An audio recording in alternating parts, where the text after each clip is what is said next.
Akka mooltan kabajamtoota hordoftoota miidiyaa madda nageenyaa oduu har'aaf qabannee dhiyaanne isinitti muunqassi faana turaan jirsa wallooti. Oduu keenya jalqabaatiin kaaba Oromiyaa godina Walloo keessatti balaan konkolaataa mudatu lubbuun nama tokko kan darbe yoo ta'u namoonni hedduun miidhamanii jiraachuun dhaga'ame. Qotee bulaan Oromoo Walloo sababa daandiin gara baadiyyaa geessu tolchamuu dhabuutiin lubbuun isaanii yeroo baay'ee akka baalaatti harca'aa jira. Bal'ina isaa akka itti aanutti isiniif dhiyaata. Kaaba Oromiyaa godina Walloo aana baate keessatti balaan konkolaataa mudatu lubbuun nama tokko kan darbe yoo ta'u namoonni muraasni miidhaan qaamarra ga'ee jiraachuu madda nageenyaatti.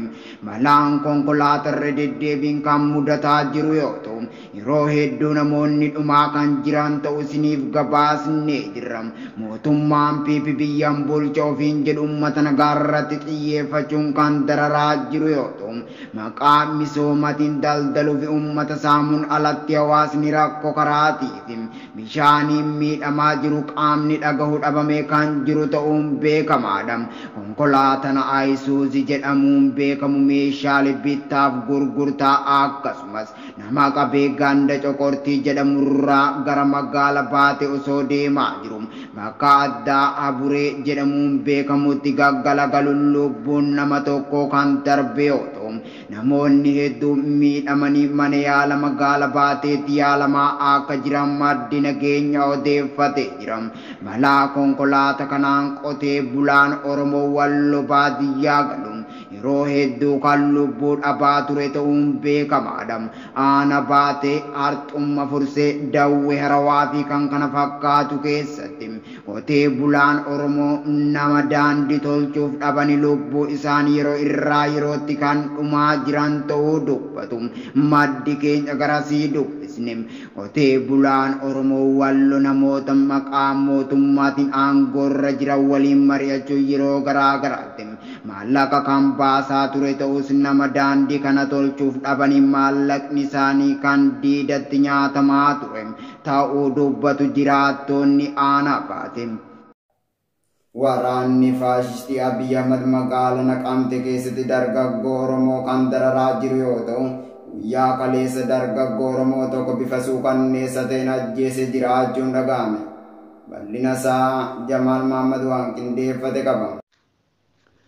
Godina Wallagga Bahaa magaalaa Naqamtee keessatti waraanni PP dargaggoo Oromoo tokko rasaasa itti roobsuun ajjeesanii jiraachuun dhaga'ame. Ergamtuun mootummaa Bilisiginnaa kan sirna bututte aangoo irratti tiksuuf jecha bobbaate bakkoota garaagaraatti shanee jechuun ilmaan Oromoo ajjeesuu amaleeffatte.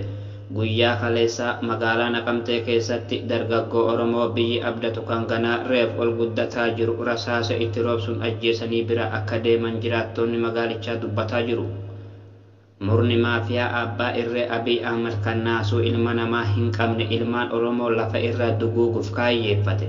Bakkoota garaagaraatti waraana isaa hidhannoo guutuun Oromoof Oromiyaa irratti bobbaasuun maqaa duula opereeshinii gaggeessina jedhuun guyyaa guyyaan qotee bulaa Oromoo meeshaa maleeyyii ta'e rasaasa itti roobsuun akka ilmoo bineensaatti ajjeesanii hangataa jiran ta'uu guyyaa guyyaan isiniif gabaasaa turuun keenya ni yaadatama. Haaluma kanaan waraanni murna Bilisiginnaan hoogganamu dargaggoo Oromoo maqaan isaa Firaa'ol jedhamuun beekamu magaalaa Naqamtee keessatti badii takka malee Oromummaa isaa qofaaf yakkuun rasaasa farra ilmaan Oromoo Oromummaa balleessuuf kaafameen ajjeefamee jiraachuun beekame. Akka maddi keenya gabaasa nuuf laate jedhutti dargaggoon kun badii takka qabaate osoo hin taane Oromummaa isaa qofaa yakkuun ajjeesanii jedhu. Injifannoo dhiigaan argame tikfachaa amaana bilisummaa eegalle haa xumurru labsii ajajaa olaanaa waboo irraa kenname. Bal'ina isaa Abdallaamee waan qindeeffate qaba.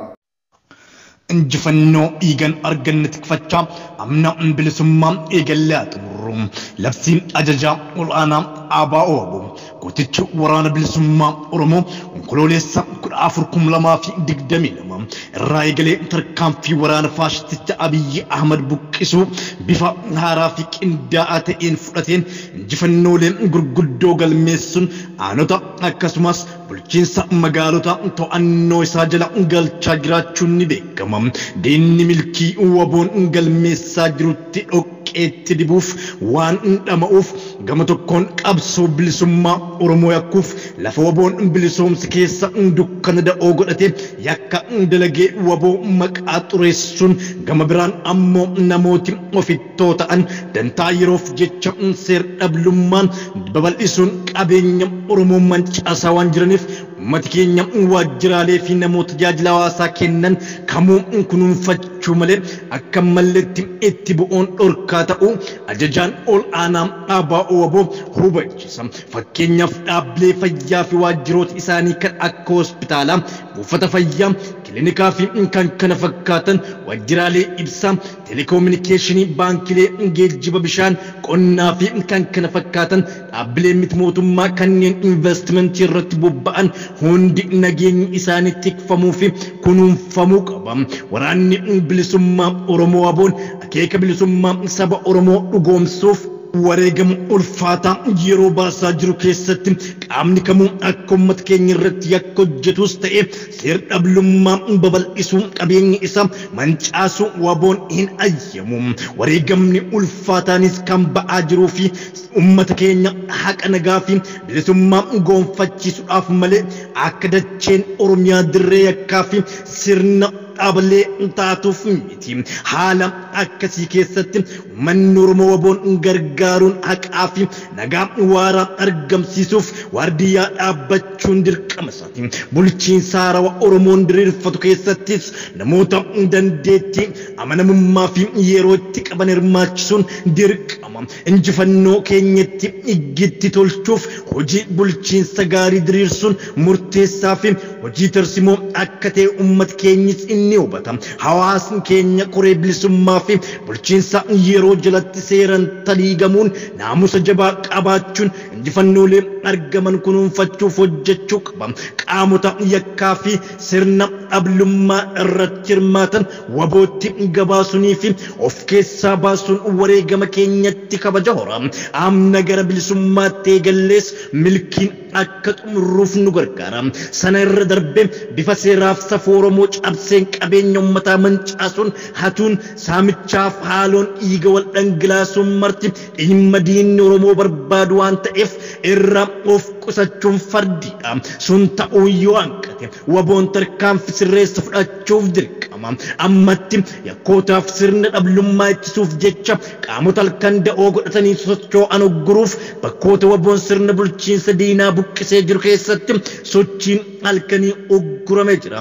Haala kanaan galgala galchuma sa'a torbarraa eegalee hanga barii barraa sa'a jaatti yookaan akka lakkoofsi biyyattii sa'a tokkorraa qabuun hanga barii sa'a 12tti namni kamuu saba ga'aaf quba qabeenya qaama bulchiinsa waboo waliin wal quba qabuun alatti so'oon dhorkaadha.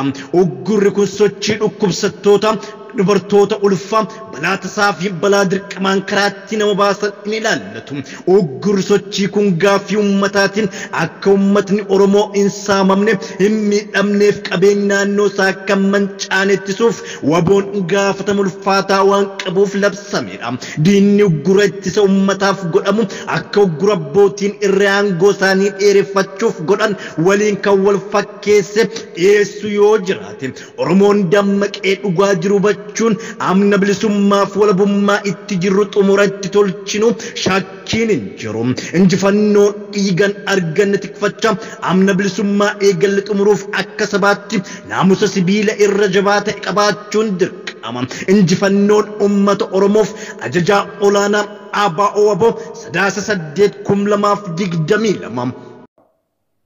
Ibsa qeerroo bilisummaa Oromoo irraa kenname baga 9/9/2022 guyyaa yaadannoo fincila diddaa gabrummaatiin isin ga'e. Baga 9/9 guyyaa yaadannoo fincila diddaa gabrummaan isin ga'e. Ibsa qeerroo bilisummaa Oromoo seenaa qabsoo bilisummaa Oromoo keessatti sadaasni sagal iddoo olaanaa kan qabuu fi qaanqeen qabsoo barattoota Oromoo diddaa roorroof jecha dhoo'eedha. Sadaasa sagal bara 2005 waamichi adda bilisummaa Oromoo yeroo isaan fincilli diddaa gabrummaa guutuu Oromiyaatti akka dhuuf dhiyaate hordofame. Dargaggoonni Oromoo bifa qindaa'een Oromiyaa mara keessatti fincila diddaa gabrummaa ofitti fudhatuun eegalan. Fincilli eegaluun saba Oromoo yeroo san qofaa irraa hin eegalle. Uummanni kun afaan qawweetiin kolonii warra Habashoota jalatti kufuurraa eegale. Oromoon fincilaa fi qabsoo rooga maraa eegaluun itti fufe. Sadaasni sagal garuu yeroo sirni yeroo sana impaayiratti seera irratti bitaa ture. EPRDF saamichaa fi dararaa Oromoo irratti akka malee hammeessa keessa ture. Humnoonni siyaasa bara sanaa turan kanneen akka paartii mormituu qinjiitim sirni impaayira waliin ta'uun akka sagaleen uummata Oromoo ukkaanfamu fi waanjoon gabrummaa nu baachisuu hafuuf yaadame. Kan diduun waamicha dhaabni isaa ABO yeroo sana godhe hordofe. Uummanni bal'aan addatti ammoo dargaggoonni Oromoo fincila walirraa hin cille eegalan. Fincila diddaa gabrummaa kanaan wareegamni gurguddaa baafamaa ture. Ammas bifa haara jijjiirrate malee gatiin ittuma baafamaati jira. Keessattuu dargaggoonni Oromoo sochii al-idilee kan gara humna wal ta'ee fi sochii dhageettii qabu gochuuf amajjii 5 bara 2010 takka jaarmiyaa of danda'e qeerroo bilisummaa Oromoo bu'uureessan. Hundeeffama qeerroo bilisummaa Oromootiin booda sochiin fincila diddaa gabrummaa haala itti fufaateen Oromiyaa guutuu wal ga'e. Fincila kana bifa fooyya'aa fi aartii qabuun qabsichi xumura gochuuf akkasumas qeerroon maaster pilaanii yeroo san ture hundeessuun qolachuuf sadaasa 12 bara 2015 maqaa fincila diddaa gabrummaa irraa gara fincila xumura gabrummaa itti jijjiiran. Sochiin fincila xumura gabrummaa kunis wareegama ulfaatan itti haa kafalamu malee abbaa irree EPRDF yeroo san ture bara 2018 itti hundaa'een buqqisee danda'eera. Ergaa jijjiiramni saba impaayira kana keessatti dhufeera jedhame irraa kaase qeerroon bilisummaa Oromoo. Waraanni bilisummaa Oromoo fi uummanni Oromoo bal'aan kun jijjiiramichi dhuguma jira jedhe hin fudhanne. ABO yeroo sana ture qabsoo hidhannoo irraa karaa nagaatiin qabsoo geggeessuuf gara impaayiratti itti deebi'e. Seera impaayirattiin hoogganamu falatama irratti hirmaachuuf murtoo godhus qeeyin ilmaan Oromoo. Waraanni bilisummaa Oromoo qeerroon bilisummaa Oromoo fi quuqamtoonni saba kanaa aggaammi sirna kanaa hubatan fincila san daran jabeessanii itti fufuun walii galan. Bara 2019 keessas haalli siyaasa guutuma impaayira Itoophiyaa haalaan ulfaachuu fi egereen Oromoo dhukkubsuuf ta'uu irraa eegaluun waboon hooggana yerichaa Finfinnee jiru irraa adda bahuun dirree irraa hooggana waraana kan ofiisaa tolfate. Haalli tures daran hanga ammaatti hammaataa ta'uun ammoo miseensonni qeerroo bilisummaa Oromoo fincila duraan uummata keessatti karaa nagaan taasisan wareegama hin malle agarsiisuuf waan ta'eef qabsoo hidhannoo geggeessuuf wabootti makaman. Adoolessa 20 takka bara 2020 takka keessa waraanni bilisummaa Oromoo kaayyoo ABO ganamaa fi qabsoo hidhannoo itti fufuu fi jaarmiyaa of danda'e ta'e dirree irraa eegaluun ABO waboo jechuun murtoo dabarse.